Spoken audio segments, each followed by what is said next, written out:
Les Français sont de plus en plus fourmis, Nicolas. En mai, ils ont placé plus de 5 milliards d'euros sur les livrets réglementés, notamment le livret A. Est-ce que c'est une bonne ou une mauvaise nouvelle? En ce moment, c'est une mauvaise nouvelle. Parce qu'une bonne reprise dépend bien sûr de la consommation et derrière, la survie des entreprises en dépend aussi, la survie des emplois. C'est un peu basique de dire ça comme ça, mais en fait, dépenser son argent, c'est un peu sauver son job, si vous voulez. Et là, on a un chiffre assez impressionnant. De janvier à aujourd'hui, 22 milliards sur le LDDS et le livret A. C'était 14 milliards sur la même période il y a un an. Donc il y a un vrai phénomène d'épargne. Et puis l'autre phénomène hyper important, c'est tout l'argent qui dort sur les comptes courants non rémunérés. On est à 520 milliards d'euros, c'est du jamais vu, l'argent des comptes bancaires. Mais que vont faire les Français de toute cette épargne? La garder peut-être? C'est la grande question. Alors, on appelle ça de l'épargne, en fait, c'est de l'argent qu'on n'a pas dépensé pendant le Covid. Mais qu'est-ce qu'on va faire de ces 60 milliards d'euros d'argent thésaurisé? Le problème, c'est qu'il n'y a pas de réponse, parce que vous ne forcez personne à consommer. Donc on a quelques signaux politiques.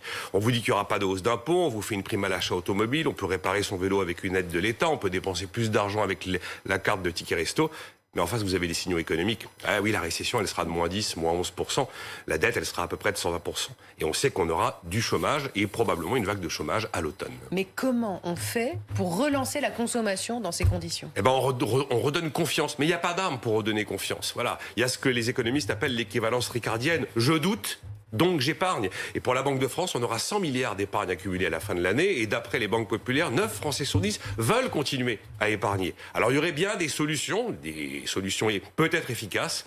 Autoriser exceptionnellement en aide d'impôt des transmissions entre générations, ou encore autoriser le déblocage anticipé des plans d'épargne d'entreprise pour essayer de donner un coup de fouet, mais vous obligerez personne à consommer. C'est sûr. Merci Nicolas.